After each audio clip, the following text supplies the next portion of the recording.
ॐ विश्वं दर्पणदृश्यमाननगरी तुल्यन्निजान्तर्गतं पश्यन्नात्मनि मायया बहिरिवोद्भूतं यथा निद्रया यस्साक्षात् कुरुते प्रबोधसमये स्वात्मानमेवाद्वयं तस्मै श्रीगुरुमूर्तये नमः इदं श्रीदक्षिणामूर्तये बीजस्यान्तरिवाङ्कुरो जगदिदं प्राङ्निर्विकल्पं पुनः मायाकल्पितदेशकालकलना वैचित्रचित्रीकृतं मायावीव विजृम्भयत्यपि महायोगी वयस्वेच्छया तस्मै श्रीगुरुमूर्तये नमः इदं श्रीदक्षिणामूर्तये तस्मै श्रीगुरुमूर्तये नमः इदं श्रीदक्षिणामूर्तये।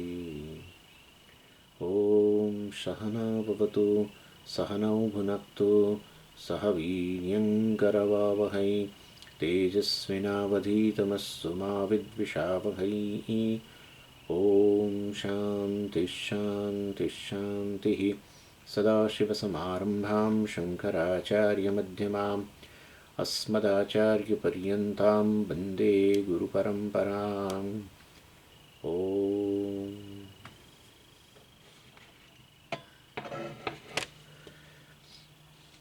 वर्स 56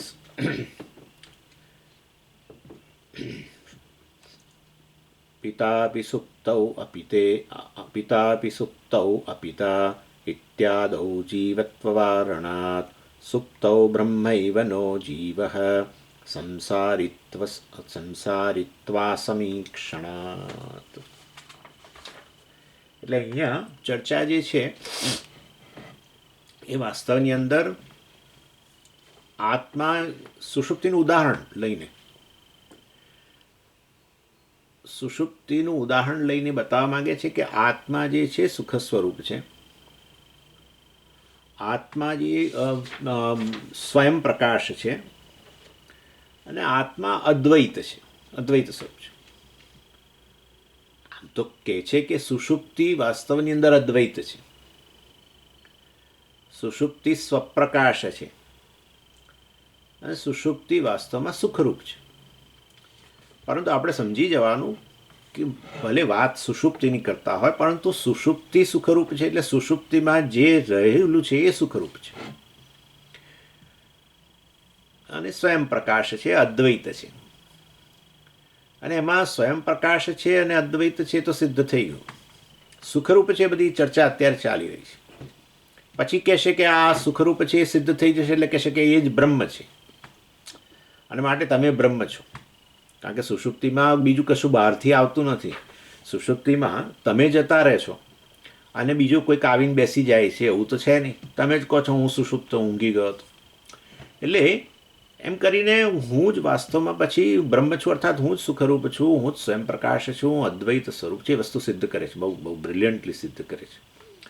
એટલે અહીંયા આપણે અત્યારે જોઈ રહ્યા છીએ પિતા અપિતા ભવતી. સુષુપ્તિમાં આપણે આગળ કહ્યું ને કે બહાર કે અંદર કશાનું જ્ઞાન હોતું નથી. એ વસ્તુ જ વાસ્તવની અંદર એમાં શ્રુતિનું ઉદાહરણ લઈને જ કહેવામાં આવ્યું હતું એ બધી વસ્તુઓ. અને 4.3.21 બૃહદારણ્યક ઉપનિષદનું તદ્વા અસ્યે એતદ અતિચ્છંદાઃ અપહત પાપમાં અભયમ રૂપમ તદ્યથા પ્રિયયા સ્ત્રિયા સંપરિષ્વક્તઃ ન બાહ્યમ કિંચન વેદ ન આંતરમ એવમેવ અયમ પુરુષઃ પ્રાજ્ઞેન આત્મના સંપરિષ્વક્તઃ ન બાહ્યમ કિંચન વેદ ન આંતરમ તદ્વા અસ્ય એતદ આત્મકામમ અકામમ રૂપમ શોકાંતરમ. બહુ મોટો મંત્ર બૃહદારણ્યક ઉપનિષદ, પણ એ છેવટે સિદ્ધ એ જ કર્યું કે વાસ્તવની અંદર જેવી રીતે આ વ્યક્તિ, કામુક વ્યક્તિ જે છે, જેવી રીતે સ્ત્રી સાથે એકતાનો અનુભવ કરે ત્યારે બહાર અંદર એને કશે ખબર નથી હોતી, એવી રીતે આ વ્યક્તિને જે બ્રહ્મથી આલિંગિત થયેલો છે સુષુપ્તિની અંદર, એ બહાર એટલે કે જાગ્રત અવસ્થા, અંદર એટલે કે સ્વપ્ન અવસ્થા, એનું કશું જાણતો હોતો નથી. મતલબ એ ગાઢ સુષુપ્તિમાં છે. એ વસ્તુ ત્યાં કહેવામાં આવી હતી. એટલે એ જ વસ્તુને હવે અહીંયા 4.3.22 બૃહદારણ્યક ઉપનિષદની અંદર એના દ્વારા હવે સમજાવે છે. ત્યાં શું જ કહ્યું છે 4:22 કે અત્ર પિતા અપિતા ભવતી, માતા અમાતા ભવતી વગેરે વગેરે. એટલે બ્રહ્મ એવી વસ્તુ છે કે જ્યાં કોઈ ભેદ નથી. સુષુપ્તિની અંદર વાસ્તવમાં જે બ્રહ્મ જે છે એમાં કોઈ ભેદ રહેલો નથી. પિતા અપી સુપ્તૌ અપિતા ભવતી. સુષુપ્તિમાં જાય ત્યારે પિતા પિતા રહેતો નથી, માતા માતા રહેતી નથી. માતા પિતા બધું જાગ્રત સ્વપ્નમાં છે, બધા પિતૃત્વ વગેરે બધા સંબંધો છે. સંબંધમાં બે વસ્તુ તો હોવી જ જોઈએ. સુષુપ્તિમાં એકલો રહી જાય છે, એટલે વાસ્તવની અંદર ત્યાં બીજું કશું હોતું નથી. એટલે જેટલા પણ જીવ કલ્પિત જે સંબંધો છે એ બધા કોઈ ત્યાં રહેતા નથી. એટલે જાગ્રત અને સુષુપ્તિમાં જીવ ભાવ છે, ત્યારે બધા સંબંધો છે. એટલે સુષુપ્તિમાં જો કોઈ સંબંધો ન રહેતા હોય તો પછી સુષુપ્તિમાં જીવ ભાવ રહેતો નથી. એ વસ્તુ નક્કી થઈ ગઈ. એટલે ઉપાધિઓની સાથે જ વાસ્તવમાં સ્વયં આત્માનું તાદાત્મ્ય કરીને બધા સંબંધોથી ઘેરાયેલો પોતાને માનવો એ જીવ ભાવ છે. અથવા શરીર વગેરે શરીર મન બુદ્ધિથી સંબંધિત થઈને આ પ્રકારનો જીવ ભાવ એ બધી ઉપાધિઓ છે શરીર મન બુદ્ધિ. એટલે એમાં તાદાત્મ્ય કરીને એમાં અભિમાન એટલે હું એ છું. અભિમાનનો અર્થ થાય છે કે હું આ છું, અને અર્થાત મારું વાસ્તવિક સ્વરૂપ મને ખબર નથી, પણ એને બદલે હું શરીર મન બુદ્ધિ છું, એ પ્રકારનો ભાવ. ત્યારે પછી બધા સંબંધો હોય છે અને એ જાગ્રત સ્વપ્નમાં હોય છે. પણ સુષુપ્તિમાં વાસ્તવમાં જો કોઈ સંબંધો વગેરે ન રહેતા હોય તો એ બતાવે છે કે ત્યાં જીવભાવ વગેરે રહેતો નથી. હું આનો પુત્ર છું ને હું બ્રાહ્મણ છું વગેરે આ બધો જીવભાવ જ છે. સુષુપ્તિમાં બધા ભાવોથી રહિત થઈને કેવળ પ્રત્યેગાત્મા જ હોય છે. અને આ બધા વાસ્તવની અંદર આ બધા જે ભાવ જે ઉત્પન્ન થાય છે જીવભાવને અંતર્ગત એ બધા શરીર કે મનથી પ્રસૂત થયેલા છે. શરીર અને મનને લઈને બધા સંબંધો છે, અને એ બધા સંબંધો ત્યાં રહેતા નથી. બધા એનો અર્થ કે અધ્યાસ છુપાઈ ગયો. સુષુપ્તિની અંદર કેવળ એક બ્રહ્મ જ છે, જીવ નથી. એટલે જીવનો બાદ નથી થતો. એટલે અજ્ઞાન છે એટલે પૂરેપૂરો એમ કે જીવભાવ જતો રહે એવું નહીં, પરંતુ આપણે જેમ કહીએ છીએ ને વ્યક્ત જીવભાવ નથી હોતો. અજ્ઞાન જ અંતઃકરણ રૂપમાં પરિણમિત થાય. અજ્ઞાન એટલે કારણ શરીર. એટલે સુષુપ્તિમાં એ પરિણતિ એ પ્રકારની નહીં હોવાને કારણે એ વાસ્તવમાં સંસારિત્વનું દર્શન થતું નથી. સુષુપ્તિમાં અધ્યાસનું મૂળ કારણ જે અજ્ઞાન છે ગયું નથી. એટલે વળી પાછો સવારે ઉઠે ત્યારે પાછો અધ્યાસ પાછો આવવાનો, જીવભાવ આવવાનો, મન શરીર વગેરેનો આત્મા પર અધ્યારોપ થવાનો, અધ્યાસ થવાનો જ છે. અને એને કારણે વળી પાછું એનાથી સંબંધિત થઈને પોતાને જીવ માનવાનો જ છે. અને ત્યાર પાછો પિતા પુત્ર વગેરે બધું બોલવાનો જ છે. પરંતુ અત્યારે સુષુપ્તિ કાળે અધ્યાસ જે છે એ છુપાઈ ગયો. મતલબ નહીં, પરંતુ અજ્ઞાન તો રહેલું જ છે. અધ્યાસને કારણે જીવભાવ છે. એટલે જેવી રીતે પેલો સાપ ન દેખાય ત્યારે વાસ્તવમાં પેલી અજ્ઞાત રસ્સી હોય છે, એવી રીતે ગાઢ અંધકાર હોય ત્યારે તમે સાપનો અધ્યારોપ નથી કરતા રજ્જુ ઉપર. તો હવે કેવી રજ્જુ છે? અંધકારમાં છુપાયેલી, ગાઢા અંધકારમાં રહેલી રજ્જુ, એટલે અજ્ઞાત રજ્જુ છે. એવી રીતે વાસ્તવમાં જાગ્રત સ્વપ્નની અંદર જે છે આ રીતે શરીરમાં બુદ્ધિનો આત્મા પર અધ્યારોપ કરીએ છીએ, અને એને કારણે પેલો જીવ ભાવ છે, અને પછી સંબંધો પિતા પુત્ર વગેરે. પરંતુ વાસ્તવમાં એ અધ્યાસ છુપાઈ જાય સુષુપ્તિની અંદર. એટલે હવે પેલો અજ્ઞાત બ્રહ્મ રહી ગયો. નહીં તો સુષુપ્તિમાંથી આપણે કહીએ નહીં કે હું બ્રહ્મ છું. એટલે એ વાસ્તવની અંદર જાણે બધા અજ્ઞાનમાં છુપાઈ ગયા. અજ્ઞાત બ્રહ્મ રહી ગયું. જેવી રીતે અજ્ઞાત રજ્જુ રહી ગઈ એવી રીતે અજ્ઞાત બ્રહ્મ પણ છે મૂળ બ્રહ્મ. એમ આ તો એટલે સુષુપ્તિના ઉદાહરણથી સમજાઈ જાય છે કે હું બ્રહ્મ છું. એમ એટલે અધ્યાસ છુપાઈ જાય એટલે અધિષ્ઠાન રૂપની અંદર હવે કોઈ પ્રકારનો જીવભાવ પછી ન રહે. અધ્યાસનું મૂળ જે કારણ છે હજુ અજ્ઞાન ગયું નથી એ વસ્તુ અલગ છે, પરંતુ જીવભાવની પ્રતીતિ નથી સુષુપ્તિમાં. એટલે જીવભાવ અધ્યસ્ત છે એ વસ્તુ એ નક્કી થઈ જાય છે. જીવભાવ સાચો હોય તો પછી તો સુષુપ્તિમાં એ ચાલુ રહેવું જોઈએ, પરંતુ જીવભાવ જતો રહે છે, અજ્ઞાન રહી જાય છે, માટે આ જીવભાવ અધ્યસ્ત છે જે અજ્ઞાનને કારણે આવેલો છે. શેના અજ્ઞાનને કારણે? મારા મૂળ સ્વરૂપના અજ્ઞાનને કારણે. એટલે વાસ્તવની અંદર હું બ્રહ્મ છું એ વસ્તુ ભલે સુષુપ્તિમાં સ્ફુટ થતી નથી જ્ઞાનને કારણે, પરંતુ છું તો મૂળ મતલબ અજ્ઞાન દૂર થાય તો પછી હું બ્રહ્મ છું કહેવાનું મને તકલીફ ન પડે. એ જાગ્રતમાં એના માટે જાગ્રત અવસ્થા જ જોઈએ.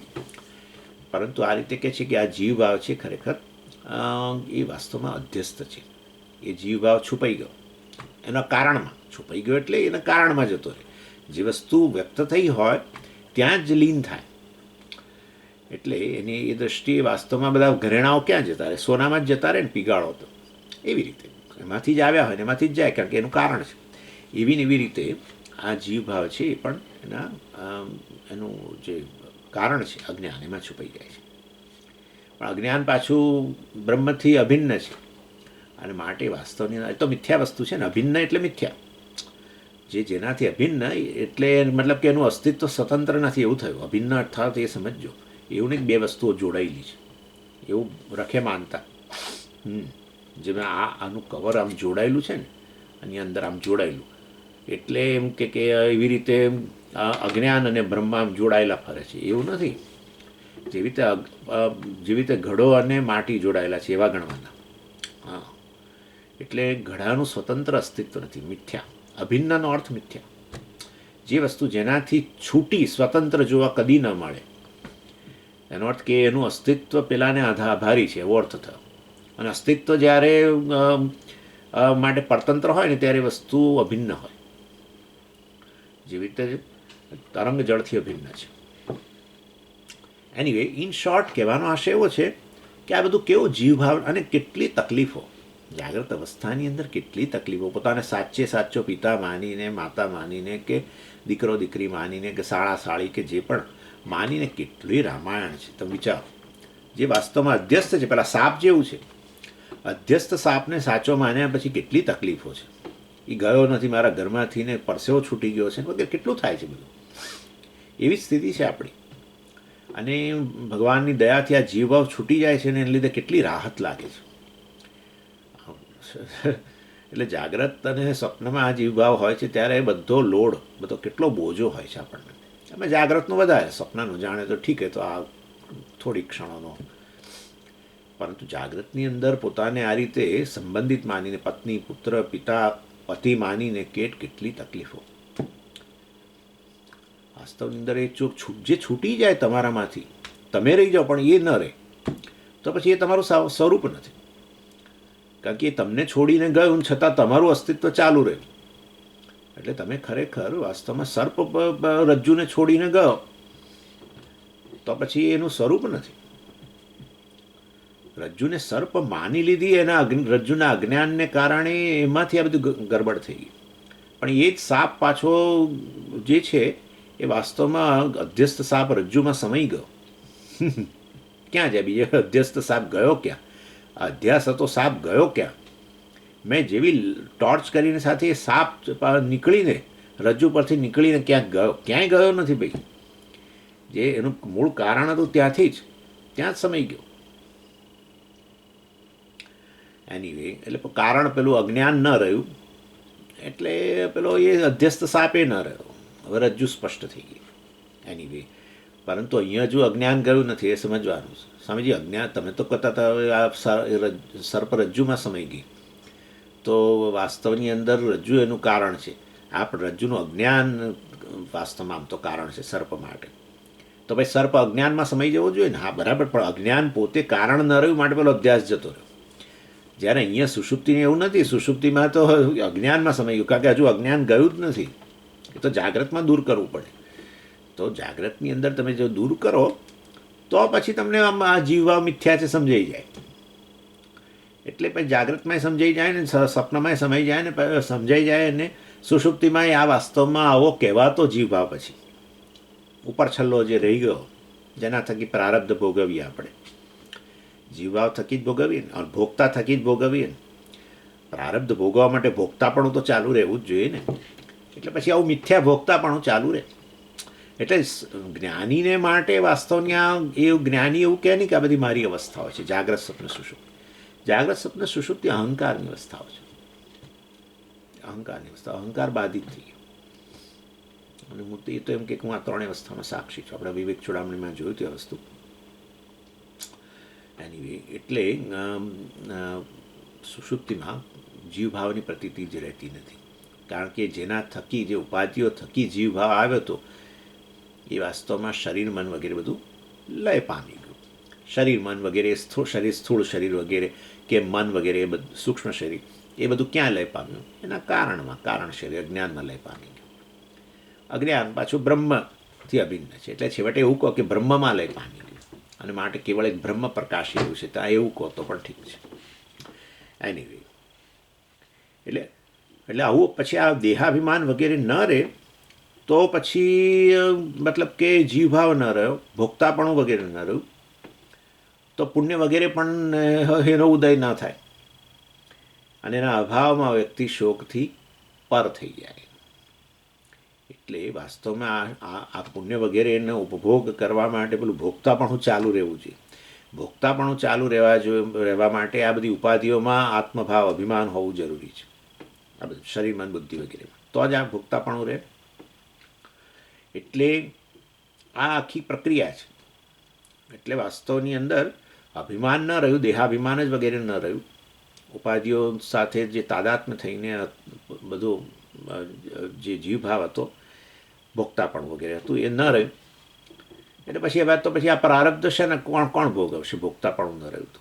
એટલે પુણ્ય વગેરે, પાપ વગેરે જે છે, પુણ્ય ગણો ને ચાલો, પુણ્ય વગેરે જે ન રહ્યું કે પાપ પણ ન રહ્યું, અને એને કારણે શોક વગેરે પણ ન રહ્યો.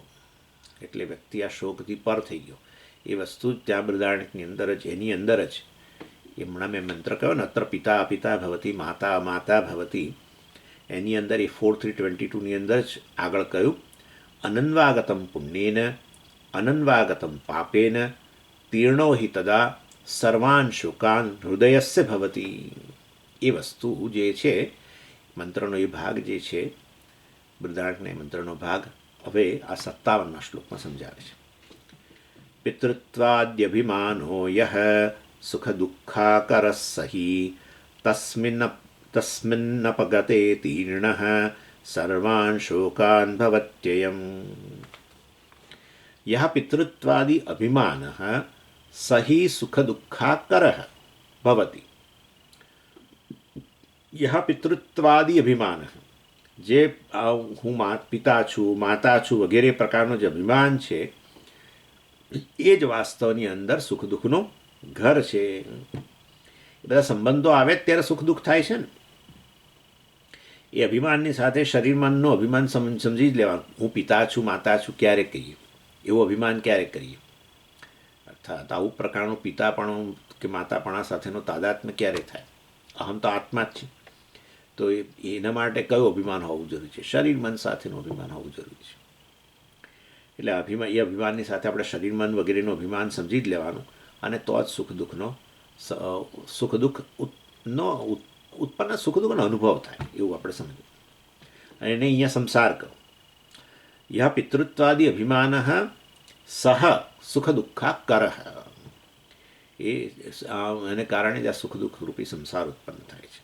આકર એટલે વાસ્તવની અંદર આ સુખ દુઃખનો સંસાર, આકર એટલે આપણે ના કે સોર્સ, એનો સ્ત્રોત કયો છે? આ સુખ દુઃખ ઉત્પન્ન થવાનો સ્ત્રોત એ છે આ અભિમાન, પિતૃત્વાદી અભિમાન. પણ એના પહેલાં પાછું કયું અભિમાન જોઈએ? શરીર મન બુદ્ધિ સાથેનું અભિમાન છે. અને અભિમાનનો મેં તમને અર્થ કયો જ હમણાં, કે જે હું છું નહીં એને હું માનવો, બસ. જે વાસ્તવમાં હું નથી, પણ એને હું અહમ કહેવો. જેમ કે શરીર જે છે, હું શરીર નથી, હું મન નથી, પણ છતાં એ શરીર મનને જ આત્મા કહેવાય, એમનામ અભિમાન. અને એ રીતે હું બ્રાહ્મણ છું, પિતા છું, મનુષ્ય છું વગેરે પોતાની જાતને કહેવો, વાસ્તવમાં હું છું નહીં. આ બધું મનુષ્યમાંનું અભિમાન, બ્રાહ્મણપણાનું અભિમાન, એ બધા માટે છેવટે પાછું શરીર મનનું જ અભિમાન જોઈએ. એટલે પણ પેલું ખાલી હું મનુષ્ય છું કે હું શરીર છું એનાથી સુખ દુઃખ ઉત્પન્ન ના થાય. એમ કહે છે કે આ બધા સંબંધો, કારણ કે ચર્ચા પેલા મંત્રની ચાલે છે, પિતા પિતા ભવતી માતા માતા ભવતી, એટલે પેલા સંબંધોમાંથી સુખ દુઃખ જન્મે છે. એ સંબંધોમાંથી સુખ દુઃખ વાસ્તવમાં અભિમાનને કારણે જન્મે છે. પિતાપણા સાથે, માતાપણા સાથે વગેરે સાથે ખરેખર હું છું જ નહીં પિતા કે હું માતા વગેરે છું જ નહીં. જો હું પિતા હોઉં તો પિતા જ રહેવો જોઈએ ત્રણેય કાળની અંદર, માતા હો તો માતા રહેવો જોઈએ, પત્ની હો તો પત્ની રહેવો જોઈએ, પતિ હો તો હું પતિ રહેવો જોઈએ, કે દીકરો હો તો દીકરો હંમેશ માટે રહેવો જોઈએ. પણ અત્ર પિતા પિતા ભવતી, માતા માતા ભવતી, પિતા અપિતા બની જાય તો પછી પિતા પણ વાસ્તવમાં મારું સ્વરૂપ નથી, જેનો બાદ થઈ ગયો એવું નથી. સત્ય હોય તો પછી હંમેશા રહેવું જોઈએ. એટલે વાસ્તવમાં કહ્યું કે એ બધું અને એ બધું કેવળ અધ્યાસ છે, અભિમાન છે. પિતાપણા સાથે અભિમાન થઈ ગયું, માતાપણા સાથે વગેરે. પરંતુ એ શેમાંથી જન્મ્યું? શરીર મન બુદ્ધિમાં ને આત્મા કહેવા દ્વારા જન્મ્યું, જે હું ખરેખર છું નહીં. એટલે શરીર મન બુદ્ધિમાં અભિમાન હોય તો પિતાપણું માતાપણા સાથે અભિમાન આવે, એમ કે છે. એટલે આ વસ્તુનો વિચાર કરીએ તો ખબર પડે કે આ બધું જાગ્રતની અંદર કેવળ એક વેશ ચાલે છે, પણ એ વેશને આપણે વેશ નથી સમજી શક્યા, અને મતલબ કે ખાલી આ નાટક કરીએ છીએ નથી સમજી શક્યા, અને એને કારણે આપણે દુઃખી છીએ. જ્ઞાનીને આ બધું નાટક, જ્ઞાની માટે એ બધું બોલે, હું આ ક્લાસ લઉં છું, પેલું કરું છું, પેલું કરું છું, અને મારે આ ધર્મ વિશે આમ કરવાનું છે, બધું બહુ બોલે, કે એ બધું પોતાના વિશે કે, પણ બધું એ જાણે છે કે આ બધું એક ખાલી પેલું જેમ એક ફિલ્મની અંદર એક અભિનેતા બોલે એવી રીતે બધું બોલે. અને માટે એની દૃષ્ટિએ એટલા માટે એને જાગ્રત અવસ્થાની અંદર આવું અભિમાન નહીં હોવાને કારણે જાગ્રત અવસ્થા એને માટે બોજારૂપ નથી. જ્ઞાનીને માટે હંમેશા કેવો હોય કે આનંદ વગેરે, આનંદ એટલે મતલબ કે મુક્ત છે, આ પ્રકારનો બોજો કોઈ નથી એને આ પ્રકારે. અને કારણ કે એનું પ્રારબ્ધ તો છે ને, એ વ્યક્તિ હજુ એનું જીવન ચાલી રહ્યું છે, પ્રારબ્ધ છે, એટલે પછી પેલો ભોગતાપણું વગેરે ચાલુ રહ્યું છે, પરંતુ એ આવું મિથ્યા થઈ ગયું છે એ પ્રકારે. એ જ બધું પંચદશીમાં હમણાં એ ચર્ચા ચાલે છે અહીંયા કે આ સુખ દુઃખ વગેરે જે છે એ કંઈ એનો અનુભવ નહીં કરે એવું થોડું છે. સુખ દુઃખનો અનુભવ થાય ને એને અનુરૂપ એના મનમાં અંતઃકરણમાં જન્મે આનંદ વૃત્તિ, અને કદાચ અતિ દુઃખ હોય તો પેલા મનમાં દુઃખનો ભાવ જન્મે, એ તો જન્મે જ. જેવી રીતે વ્યક્તિ પણ એટલે આ પ્રશ્ન ત્યાં એવો થયો છે, ખાલી એક ચર્ચા માટે પ્રશ્ન એવો થયો હતો કે વસ્તુને મિથ્યા જાણે તો પછી એ સુખ દુઃખ ના જ જન્માવે, અને જો સુખ દુઃખ એના જો જન્મતું હોય તો એનામાં એ ખાલી બોલે જ છે, ખાલી બધા પ્રવચનો કરે છે કે મિથ્યા છે, મિથ્યા છે, પણ હજુ એના માટે જ મિથ્યા નથી થયું, કારણ કે એને મનમાં સુખ દુઃખ જન્મે છે. બધું સુખ દુઃખ મનમાં ન જન્મે તો પછી એ ભોગતાપણું જ નથી, ભોગતાપણા વગર સુખ દુઃખ તો જન્મે જ નહીં ને.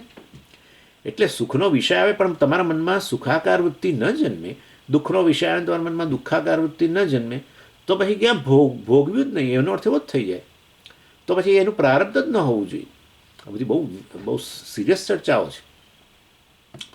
એટલે તો મનમાં સુખ દુઃખ જન્મતું હોય આ બધા પદાર્થો વગેરેને કારણે, તો પછી એ બધા પદાર્થોને મિથ્યા જાણતો જ નથી, તો ખાલી બધા પ્રવચનો કરવા માટે બોલ કરે છે, બધું મિથ્યા છે એવો અર્થ થાય. એટલે પછી ત્યાં વિદ્યારણ્યે સમજાવ્યું કે ભાઈ તમે મિથ્યા જાણો તો એ સુખ દુઃખ જન્મે છે કે નહીં. તમે ટ્રેજડી મૂવી જોવા જાઓ છો તો કે હા જઈએ છીએ ને. જાઓ છો શેના માટે? તો કે આમ તો પૈસા ખર્ચે, 400 રૂપિયાની ટિકિટ લઈને જાય, જે હોય તે મને ખબર નથી, પણ 400 રૂપિયાની ટિકિટ લઈને ટ્રેજડી મૂવી જોવાય. એને કે એના મિત્ર કે એમાં બહુ ટ્રેજડી, તોય જાય. અને પેલી કોમેડી મૂવી એ જોવા જાય. એને ખબર જ છે ને કે બધું મિથ્યા છે. જો હજુ આટલો 25-30 વર્ષનો હોય ને હજુ એને હોય કે જે ફિલ્મ બધું બતાવે છે એ બધું સાચું જ છે, તો વિચાર કરવો પડે, એને ક્યાંક દાખલ કરવો પડે. પછી એને ખબર છે બધું મિથ્યા છે, ખબર જ છે ને કે એ બોલે ખરો કે કેટલો સરસ રોલ કર્યો, આમ ને તેમ ને, એને જ એવોર્ડ મળવો જોઈએ. એને બધી ખબર છે કે આ ખાલી બધું લાઇટ અને શેડો જ છે, બીજું કશું નથી. તો પણ સુખ દુઃખ માટે થઈને કોમેડી મૂવી કે ટ્રેજડી મૂવી જોવા જાય છે કે નથી જતો? જાય છે જ. અને એને અનુરૂપ એના મનમાં જન્મે છે, કદાચ રડીએ લેતો હોય પેલું ટ્રેજડી લીધે, અથવા પેલી કોમેડી મૂવી જોઈને આનંદે કરતો હોય, તો મિથ્યા જાણવા છતાંય સુખ દુઃખ થાય છે કે નથી થતા? એને મનમાં થાય છે. આવું તો બધું બહુ છે. ટીવી સિરિયલો જુઓ, આ જુઓ, તે જુઓ, બધું.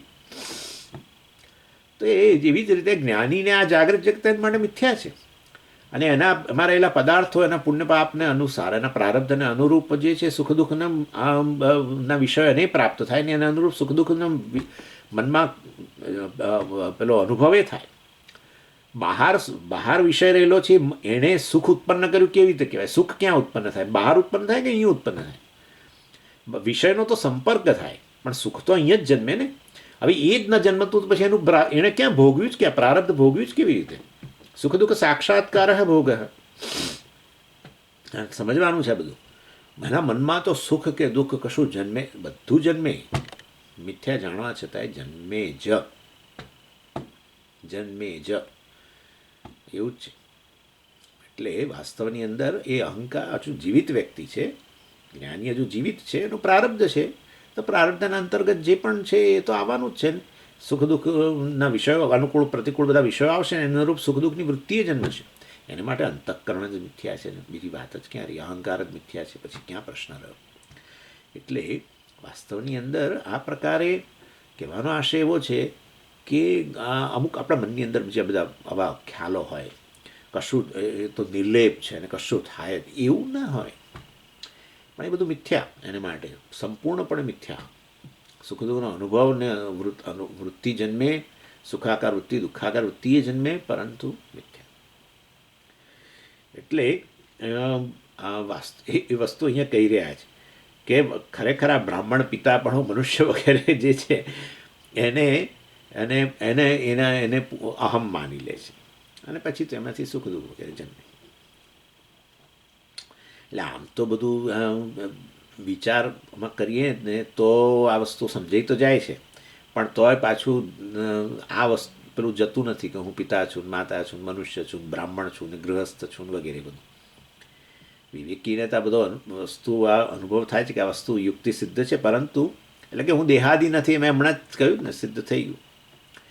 પરંતુ વળી પાછું પેલી વસ્તુ જ આવીને બેસી જાય છે કે હું દેહ છું. એટલે જ્યાં સુધી અભિમાન રહે ત્યાં સુધી સુખ દુઃખ સંસાર વગેરે પણ રહેવાનું જ છે. અને એ અભિમાન ક્યાં સુધી રહેશે? જ્યાં સુધી પ્રારબ્ધ છે ત્યાં સુધી. જ્ઞાનીના કિસ્સામાં. અજ્ઞાનીના કિસ્સામાં એ જે તે દેહ સાથે અભિમાન રહેવાનું છે. પછી વળી નવા દેહ સાથે અભિમાન થશે અજ્ઞાનને કારણે. આ જ્ઞાનીને હવે આ મિથ્યા સ્તરે આવું અભિમાન રહેવાનું. વિદ્યારણ્ય સ્વામી દૃગ્દર્શી વિવેકમાં બધું સમજાવ્યું. એટલે આ પ્રકારનું તાદાત્મ્ય રહેવાનું, પણ મિથ્યા તાદાત્મ્ય. એને કારણે એનું પ્રારબ્ધ ભોગવાઈ જાય. તાદાત્મ્ય હોય એને કારણે સુખ દુઃખનો અનુભવે થાય, અને એ રીતે એનું પ્રારબ્ધ ભોગવાઈ જાય. એટલે જીવ સુષુપ્તિમાં જાય ત્યારે પણ એ વાસ્તવમાં અભિમાનમાંથી નિવૃત્ત થઈ જાય. આટલું તો ભગવાને કરવું જ જોઈએ ને. સતત સુખ દુઃખનો અનુભવ કરે વ્યક્તિ ગાંડો થઈ જાય. અજ્ઞાનીની વાત કરું છું. એટલે ગાંડો થઈ જાય બિચારો. કારણ કે એમાં સુખની ક્ષણો જો વધારે આવતી હોય તો બહુ સારું. જેટલા ફળ જે છે એને જે ફળ ભોગવવાના છે, મતલબ એને જે ફળનો આસ્વાદ લેવાનો છે, જીવનભર બીજું કશું નથી કરવાનું. એક વૃક્ષની નીચે બેસી અને ફળનો આસ્વાદ લેવાનો છે. કયું વૃક્ષ? સંસાર વૃક્ષ. સંસાર વૃક્ષ એટલે ભગવાને એટલે જ સંસાર વૃક્ષ કહ્યું. અને કઠોપનિષદમાં એ કહ્યું યમધર્મરાજાએ 5મી વલ્લીના બિગિનિંગમાં છે. ઉર્ધ્વમૂલ અવાક શાખ એક્સેટ્રા એક્સેટ્રા. એટલે સંસાર વૃક્ષ, જીવે જન્મ લઈને સંસાર વૃક્ષમાં બેસવાનું નીચે, અને ફળો તો છે જ એણે જ આ વૃક્ષ વાવેલું છે અને મજા તૈયાર કર્યું છે. હવે તો બધા બહુ જ એટલી બધી કેરીઓ બેઠી છે કે ના પૂછો વાત. અને બધી એક પછી એક પડવાની છે. પ્રારબ્ધ અનુસાર ટપ ટપ પડશે, અને જેટલી પડે એટલી એણે ખાવાની છે. અને એમાં ખાટી વધારે નીકળે છે વાસ્તવમાં, અને ગળી ક્યાંક ક્યાંક નીકળે છે. ઘણીવાર શું બને કે ખાટી એક બાજુ ખાટી, બીજી બાજુ ગળી, એવું એવું હોય. કાં તો આખી ખાટી હોય, કોઈક વાર આખી ગળી હોય, પણ ખાટી બહુ નીકળે છે. સ્વામીજી, બહુ ખાટી નીકળે છે. એટલે હું તો એટલે ભગવાનને પ્રાર્થના કરું છું કે હવે આ સંસાર વૃક્ષની નીચેથી મને તું કાઢ બહાર. એનીવે, એટલે આટલા સારું છે સુષુપ્તિ આવે છે. હા, ખાતા ખાતા છે ને થાકી જાય, ત્યાં ઊંઘી જાય, વૃક્ષની નીચે જ ઊંઘી જાય. વળી પાછ સવાર ઉઠીને ભગવાન એને બહાર નથી કાઢ્યો, એને ત્યાં બાંધી જ દીધો છે. હા, સંસાર વૃક્ષ સાથે બંધાયેલો છે એનામાં જ જીવ બંધાયો છે. વળી પાછો પાછો સવાર ઉઠીને બેસી જાય અને ખાય. એમાં ક્યારેક ક્યારેક રાતે ઊંઘમાંથી ઉઠીને ખાય, થોડું અડધી ઊંઘમાં ખાઈ લે સપના. અડધી ઊંઘમાંથી ઊભો થઈને ખાય તો પાછો સૂઈ જાય. પણ જાગ્રત કાળે તો ઘણા બધા ખાવા પડે. પોતાના જ ફળ, પોતે જ કરેલા કર્મના ફળ છે. ખબર નહીં આ કંઈથી સૂઝ્યું આવું. એની એટલે આ કહેવાનો આશય છે અભિમાન સંસાર, આ સુષુપ્તિ વગેરેની અંદર સંસારમાંથી સંપૂર્ણપણે નિવૃત્તિ, તાત્કાલિક કહેવાય, તાત્કાલિક એમાંથી ઉત્તીર્ણ કર્યો. બસ અભિમાનની નિવૃત્તિ નથી થઈ, કારણ કે પેલું અજ્ઞાન ચાલુ છે. અભિમાન જે છે એ આ શરીર મન બુદ્ધિ જે છે એ લય પામેલા છે, એટલે અભિમાન અત્યારે જાણે કે ઓગળી ગયું છે. હજુ એનું કારણ અજ્ઞાન છે, એની નિવૃત્તિ નથી થઈ. અને એ વખતે કોઈ શોક રહેતો નથી. તસ્મિન અપગતે, તસ્મિન એટલે વાસ્તવની અંદર એ હટી ગયું. શું હટી ગયું? એટલે પહેલાં કહ્યું પિતૃત્વાદી અભિમાન, એ સુખ દુઃખ ઉત્પન્ન કરનાર પિતૃત્વાદી અભિમાન વગેરે જે છે એ હવે અપગતે, એ નિવૃત્ત થયું. તીર્ણ સર્વાન શોકાન તીર્ણ ભવતી અયમ, કારણ કે આ ત્યાં ઉપનિષદમાં કહ્યું છે ને એવું, અનન્વાગતેન પુણ્યેન અનન્વાગતમ પુણ્યેન અનન્વાગતમ પાપેન તીર્ણો હિ સદા સર્વાન શોકાન હૃદયસ્ય ભવતી. આ સુષુપ્તિમાં વ્યક્તિ તીર્ણ તરી ગયો, પુણ્ય પાપમાંથી શોક વગેરેમાંથી તરી ગયો, ટેમ્પરરી. તીર્ણો હિ તદા શોકાન, તદા તદા કહ્યું, હા સમજો આ વસ્તુ. તદા એટલે તે કાળે, સુષુપ્તિ કાળે સુખ દુઃખમાંથી મુક્ત થઈ ગયો. સર્વાન શોકાન, શોકમાંથી મુક્ત થઈ ગયો. તદા, હા આત્મવિદ શોકમ તરતી એ જુદી વસ્તુ છે આખી. તદા એટલે તે કાળે, એટલે એનો અર્થ કે પાછો આવવાનો છે. શોકમાંથી હંમેશ માટે મુક્ત નથી થયો તો આત્મજ્ઞાન. હું શોકથી રહિત છું, સુખ દુઃખથી રહિત છું, ભોગતા જ નથી, તો પ્રશ્ન પછી ક્યાં રહ્યો? એ તો શોકમાંથી અત્યંત નિવૃત્તિ કહીએ છીએ આપણે. પણ આવો શોકમાંથી નિવૃત્તિ થોડા કલાકો માટે થાય છે. એટલે તદા એટલે તસ્મિન કાલે, સુષુપ્તિ કાલે. જેવી રીતે આ લોકો પતંજલિ કે તદા દ્રષ્ટુ સ્વરૂપે અવસ્થાનમ. તદા એટલે આ નિર્વિકલ્પક સમાધિની અંદર આ દ્રષ્ટા પોતાના સ્વરૂપની અંદર જાણે લય પામી. એટલે પછી હું દ્રષ્ટા નથી, કોઈ દૃશ્ય નથી, દ્રષ્ટા દૃશ્યને જોડનાર દર્શન નથી, અને નિર્વિકલ્પ કહેવાય. આ પ્રકારનો અનુભવ થાય તદા, તે કાળે નિર્વિકલ્પ સ્થિતિની અંદર આવો અનુભવ થાય કે હું આ, અર્થાત હું અદ્વૈત છું. એટલે મને આવો અનુભવ ખાલી, પણ જ્ઞાન નથી. આ યોગીઓને આ તકલીફ છે ને, એ લોકો આવો અનુભવની રાહ જુએ છે. આપણે કહીએ કે જે અનુભવ છે એનું વિશ્લેષણ કરો. વિશ્લેષણ કરવા માટે જ્ઞાન જોઈએ. જ્ઞાન માટે આ શાસ્ત્રનું શ્રવણ વગેરે કરવું પડે, એ નથી કરતા. અર્થાત હું નિર્વિકલ્પક જ છું. હા, હું નિર્વિકલ્પક છું. આપોઆપ જ આ ત્રિપુટી લય પામી જાય છે સુષુપ્તિની અંદર. એ જ બતાવે છે કે હું વાસ્તવની અંદર નિર્વિકલ્પક હોવો જ જોઈએ. અધ્યાસ વગેરે, શરીર વગેરેનો અધ્યાસ કરીને વિકલ્પો ઊભા થાય. શરીરમાં બુદ્ધિનો અધ્યાસ કરો એટલે પછી દ્રષ્ટા બની જાઓ, અને બહારનું જગત દ્રશ્ય બને, એને વળી દર્શન મનની અંદર ઉત્પન્ન થાય, એને એ દ્રષ્ટા દ્રશ્યને જોડનાર ને આ બધું. પરંતુ ખરેખર જ્ઞાન પ્રાપ્ત કરવું છે કે હું તો નિર્વિકલ્પક જ છું. એટલે આપણને સુષુપ્તિની અંદર જે લોકો યોગ વગેરે નથી અનુષ્ઠાન કરતા અને એને કારણે નિર્વિકલ્પ સમાધિમાં નથી જતા, એ લોકોને નિર્વિકલ્પક અવસ્થાનો અનુભવ થાય છે. એ છે સુષુપ્તિ. પરંતુ અજ્ઞાનને કારણે અનુભવ પણ એ થયો હોવા છતાં એ કાળે આપણે એની સભાનતા નથી. યોગીઓને સભાનતા છે. એ લોકો નિર્વિકલ્પ અવસ્થાનો અનુભવ કર્યા ધ્યાન સમાધિ વગેરે દ્વારા. અર્થાત નિર્વિકલ્પક અવસ્થાનો અનુભવ થાય એની સભાનતા એમને મતલબ. આ તો સુષુપ્તિ અને સમાધિનો ભેદ છે. અને આત્મજ્ઞાની જે છે એ તો કોઈ પણ અવસ્થા, સમાધિ હોય, જાગ્રત હોય, સ્વપ્ન હોય, સુષુપ્તિ હોય, હું સદાય નિર્વિકલ્પક છું. એને માટે તદા શબ્દ ના આવે. ત્યારે એમ, ત્યારે એ બધું તરી જશે. આવું અદ્વૈતમાં સ્થાપિત થઈને પૂર્ણતામાં, બીજું શું ત્યારે? ત્રિપુટી ન રહી એટલે દ્વૈત ન રહ્યું, દ્વૈત ન રહ્યું એટલે મર્યાદા ન રહી. દ્વૈત હોય ત્યાં મર્યાદા હોય ને, હું જુદો તમે જુદા વગેરે બધું. અર્થાત પૂર્ણ છું. એટલે વાસ્તવની અંદર સુષુપ્તિની અંદર આપણને જે અનુભવ થાય છે એ તો ખરેખર મારું સ્વરૂપ જ છે, એ કહેવાના જ છે આગળ. એટલે પછી આપણે આ યોગની બહુ એટલે એ ચિંતા નથી કરતા ને. આવું નિર્વિકલ્પ અવસ્થાનો અનુભવ કરો, સમાધિની અંદર નિર્વિકલ્પ અવસ્થા, હું નિર્વિકલ્પક છું એ પ્રકારનો અનુભવની જરૂર નથી. જ્ઞાન પ્રાપ્ત કરી લો તો તમે સદાય નિર્વિકલ્પ અવસ્થા તમે છો એ વસ્તુ જાણી લેવાને કારણે શોકમાંથી મુક્ત થઈ જશો. પૂર્ણ છું એ પ્રકારનું જ્ઞાન, હું પૂર્ણ છું એવો અનુભવ કરવાની જરૂર નથી. એ જ્ઞાન જે છે એને કારણે તમે આપોઆપ જ આ અપૂર્ણતા છે, અદ્વૈત છે, એને મિથ્યા જાણી જ લેવાના છો. એનીવે, એટલે આ બધી શ્રુતિ, આ બધી બૃહદારણ્યક ઉપનિષદની બધી શ્રુતિની અંદર આત્મભાવની પ્રાપ્તિ અને આ બધી આધ્યાત્મિક વસ્તુઓની અપ્રતીતિ વગેરે બધી બતાવી. અને સુષુપ્તિ કાળે આવી રીતે સાક્ષાત આનંદની જ પ્રતીતિ માટે એક પાછો અથર્વવેદનું કૈવલ્ય ઉપનિષદ જે છે એનો અહીંયા ઉદ્ધૃત કરે છે 58મા શ્લોકમાં. સુષુપ્તિકાલે સકલે વિલીને તમસાવૃત સુખરૂપમુપૈતિ ઇતિ મૃતે ખ્યાથર્વણી શ્રુતિ. કૈવલ્ય ઉપનિષદ જે છે એના અથર્વવેદને અંતર્ગત છે ને. એટલે કૈવલ્ય ઉપનિષદ શ્રુતિ જે છે એ પણ કહે છે સુષુપ્તિકાલે સકલે વિલીને તમોભિભૂત સુખરૂપમૈતિ વગેરે વગેરે એનો ઉલ્લેખ કરે છે. એટલે સુષુપ્તિકાલે જે ક્ષણે સુષુપ્તિ પ્રાપ્ત થાય છે અથવા જ્યાં સુધી સુષુપ્તિ છે, સકલે વિલીને, સકલ બધી કળાઓ એટલે કે આ બધી ઉપાધિઓ જે છે, બધી ઇન્દ્રિય, મન, શરીર બધું શું થઈ ગયું છે? વિલીન થઈ ગયેલું છે. અને તમસાવૃત, એ બહુ સરસ કહ્યું, આ બધું વિલીન થઈ ગયું છે.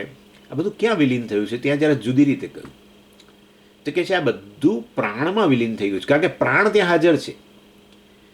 જે હાજર હોય એમાં બધું વિલીન થયું હોવું જોઈએ. એટલે પ્રાણ વિલીન નથી થતા. જો પ્રાણ વિલીન થાય તો સુષુપ્તિ ક્યાં છે? તો ઘણા લોકો બિચારાઓને થાય છે, સુવા જાય હે, બધું પ્રાણમાં વિલીન થાય પણ પછી પ્રાણ જ વિલીન થઈ જાય. આવું બને, પછી સવાર ઉઠે જ નહીં. એટલે સુષુપ્તિ કાળે એક વસ્તુ જે છે એ લય પામતી નથી, તો પછી બાકી બધું એમાં લય પામતું હોય. જે શેષ રહી ગયું ને એમાં બધું લય પામતું હોય. એટલે એ ત્યાં એ રીતે કહ્યું, સુષુપ્તિ કાળે આ બધું જે છે ઇન્દ્રિય, મન, શરીર વગેરે બધું ક્યાં લય પામે છે? પ્રાણમાં લય પામે છે. અર્થાત પ્રાણ જાગ્રત છે ત્યાં, અને બધું પ્રાણમાં લય થઈ જાય છે. પરંતુ પ્રાણ જે છે ને એમાં પછી આ ચૈતન્યનું પ્રતિબિંબ પડતું નથી. અંતઃકરણ હોય તો પડે, કારણ કે અંતઃકરણ સત્વગુણમાંથી બનેલું છે, અને માટે ત્યાં ચૈતન્ય પરમેશ્વર અભિવ્યક્ત બને છે. પરંતુ પ્રાણ જે છે એ તો રજોગુણમાંથી બનેલા છે, સમષ્ટિ મહાભૂતોના રજોગુણમાંથી, મતલબ મહાભૂતોના રજોગુણમાંથી બનેલા છે. એટલે ત્યાં એની અંદર ચૈતન્ય અભિવ્યક્ત થતું નથી, અને એને કારણે પ્રાણ હાજર છે છતાંય સુષુપ્તિ અંદર કોઈ પ્રકારની સભાનતા નથી. બધી સભાનતા માટે શું જોઈએ? અંતઃકરણ સભાન જોઈએ. અંતઃકરણ સભાન ચેતન કેવી રીતે બને છે? ચૈતન્ય અભિવ્યક્ત થાય છે માટે. એટલે પરંતુ અંતઃકરણ લય પામી ગયું, શરીર, મન બધું લય પામી ગયું, પ્રાણ હાજર છે પરંતુ ચૈતન્ય હાજર છે, પરંતુ પ્રાણમાં એ પ્રતિબિંબિત થઈ શકતું નથી.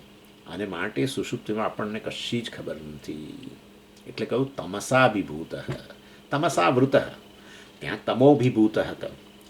તમોભિભૂત એટલે વાસ્તવમાં તમસાભિભૂત, અહીંયા આવૃત કે છે શ્લોકમાં. એટલે બધું વિલીન થઈ ગયું ત્યારે તમોભિભૂત અર્થાત તમસાવૃત, અજ્ઞાન, અંધકાર વગેરે રહી જાય છે એમ કે છે. એકલું અજ્ઞાન એવું નથી, પ્રાણ હાજર છે પણ પ્રાણ જે છે વાસ્તવની અંદર એમાં ચૈતન્ય અભિવ્યક્ત થતું નથી. એટલે પ્રાણ સભાન બને અને બધાને બધી વસ્તુઓ જાણે એવું થતું નથી. જે અંતઃકરણ કરી શકે છે એ નથી કરી શકતું, અને માટે કેવળ અજ્ઞાન ત્યાં રહી ગયું કે છે. અર્થાત કશું ત્યાં આપણને સુષુપ્તિમાં કશી વસ્તુની ખબર નથી. અને જીવ એ ત્યારે કેવો સુખરૂપતાને પ્રાપ્ત કરે છે. એટલે શ્રુતિ આ રીતે સુખની પ્રાપ્તિ બતાવે. સુખરૂપમ ઉપૈતિ સુષુપ્તિકાલે સકલે વિનીને તમોભિભૂત સુખરૂપમૈતિ. સુખરૂપમ એતિ, સુખરૂપમ એતિ મીન્સ પ્રાપ્નોતિ. એને સુખરૂપતાને પ્રાપ્ત કરે છે, અર્થાત બ્રહ્મરૂપતાને પ્રાપ્ત કરે છે. ઇતિ બ્રૂતે આથર્વણી શ્રુતિ. આથર્વણી શ્રુતિ અર્થાત આ કૈવલ્યોપનિષદ આવું કહે છે. બ્રૂતે મતલબ કહે છે, અર્થાત સુખને પ્રાપ્ત કરે છે, એવું સુષુપ્તિમાં સુખને પ્રાપ્ત કરે છે, બ્રહ્મને પ્રાપ્ત કરે છે કે છે. વિચારો તમે કેવું છે, મનુષ્યની આખા જીવનની એની તરસ, એની આ સુખની તરસ જે છે એ જતી નથી. એટલે પોતે વાસ્તવમાં સુખનો સોર્સ હોવા છતાંય આ સુખ માટે આખા જગતની અંદર શુંનું શું કરે છે, માય ગોડ. અને છેવટે હારીને એમ વૃદ્ધાવસ્થામાં હજુ પેલી તરસ તો છે સુખની ચાલુ જ છે, પણ હવે એ તરસ छिपाવવાની ક્ષમતા નથી રહી. હા, માટે બેઠો જ બાજુ, બિચારો શું કરે? હતાશા છે જીવનની અંદર. હતાશાના તમે સુખની ક્ષણોમાં છે કોઈ હતાશા? તમે જુઓ, જ્યારે પણ તમે સુખનો અનુભવ કરો ત્યારે હતાશા છે? નથી. વૃદ્ધાવસ્થામાં હતાશા છે, એકદમ નિરાશા, હતાશા બધું છે. કેટલું બધું છે, 40-50 વર્ષ બધું કેટલું કમાયું, કેટલું છે, ઓહો, ઘર બધું લગ્ન કર્યા ને બાળકોના બાળકો બધું છે, પણ હતાશા છે. એને એમ કે આ બધા સુખના વિષયો છે, બધું એટલે મેળવ્યું 50 વર્ષ આખા જીવન, બધું આખું જીવનને એનું ઇન્વેસ્ટ કરી નાખ્યું. ચેતી જવાની જરૂર છે આ બધી વસ્તુઓથી. ના, પણ અમે તો હવે શું ચેતીએ? કોઈક મને અમારે તો હવે સ્વામીજી બધું સંધ્યા આવી એમ નહીં. હવે તો છોડો કે આ બધા સુખના વિષયો છે, છોડો. તમે જ સુખરૂપ છો, રોજનો અનુભવ સિદ્ધ કરે છે. એ બધા સુખના વિષયો છે એવું માનવાને કારણે તો હતાશા છે. જે વસ્તુ જ્યાં છે નહીં ત્યાં એ માનીએ અને પછી પૂરી ન થાય તો જ હતાશા આવે ને. નિરાશાનું કારણ જીવનમાં આ છે. તમે હતાશ છો સ્વામીજી, અમે તો નથી. સારું, તો ચાલુ રાખો. જે વસ્તુ જે છે નહીં ને ત્યાં શોધ્યા કરશો ને અને નહીં પ્રાપ્ત થાય તો આ વસ્તુ આવવાની જ છે, 101% આવવાની છે. નિષ્ફળતા શોધ્યા કરીએ છીએ પણ મળતું નથી. એટલું સુંદર આ ઉપનિષદનું શ્રવણ જે લોકો કરે છે એ લોકો કેટલા ભાગ્યશાળી છે, વિચારો તમે. એટલે હું જ સુખ સ્વરૂપ છું, બીજું કોઈ છે જ નહીં સુખ સ્વરૂપ. કશું કોઈ હાજર આ બધા પિતા શું પુત્ર ને પુત્રી ને કોઈ પૌત્રો ના ને તે ને ફલાણા ને ઢીકણા, કોઈ વિષયો નહીં, કોઈ વ્યક્તિ નહીં સુષુપ્તિમાં. તો દુઃખનો પાર ન રહેવો જોઈએ, પણ ત્યાં જ સુખ છે. અને જાગ્રત કાળે બધા હાજર છે ત્યારે નકરી હતાશા છે, કારણ કે શોધ્યા કરીએ છીએ અંદર, બહુ શોધ્યા કરીએ છીએ પણ મળતું નથી. આવું થાય છે એ અધ્યાસને કારણે, બધા પછી સંબંધોને એમાંથી. એનીવે, એટલે આ વસ્તુ શાસ્ત્રથી તો આપણને સમજાવી કે હું સુખ સ્વરૂપ છું. પછી હવે જે બધા લોકોનો જે અનુભવ છે એનાથી પણ એ વસ્તુ સમર્થિત છે. આપણે કારણ કે શાસ્ત્ર હંમેશા છે ને વેદાંતની અંદર આ રીતે શ્રુતિ, યુક્તિ, અનુભવ, એટલે શ્રુતિને આધારે તો બધું સમજાવ્યું. આવી રીતે સુષુપ્તિનું આવી રીતે વિશ્લેષણ કર્યું ને આ તે બધું કરીને સમજાવ્યું કે ત્યાં વાસ્તવમાં સુષુપ્તિમાં જે ઉપલબ્ધ છે તમે છો, બીજું તો કોઈ છે નહીં. એ અદ્વૈત સ્વરૂપ છે, સ્વયં પ્રકાશ છે, સુખ સ્વરૂપ છે. એ બધું સમજાવી દીધું શ્રુતિ દ્વારા. આ રીતે વિશ્લેષણ કર્યું. અનુભવનું વિશ્લેષણ કરવા જ્ઞાન જોઈએ, બીજું કંઈ ના જોઈએ. અને જ્ઞાન આ પ્રકારના પ્રમાણમાંથી જન્મેલું જ્ઞાન. હવે કે છે કે જુઓ, તમારો અનુભવ પણ જુઓ, એમ કરીને વાત કરે છે. 59માં શ્લોક. સુખમસ્વાપ્સમત્રાહમ ન વૈ કિંચિદવેદિશમ ઇતિ સુપ્તે સુખાજ્ઞાને પરામૃશતિ ચોત્થિતઃ.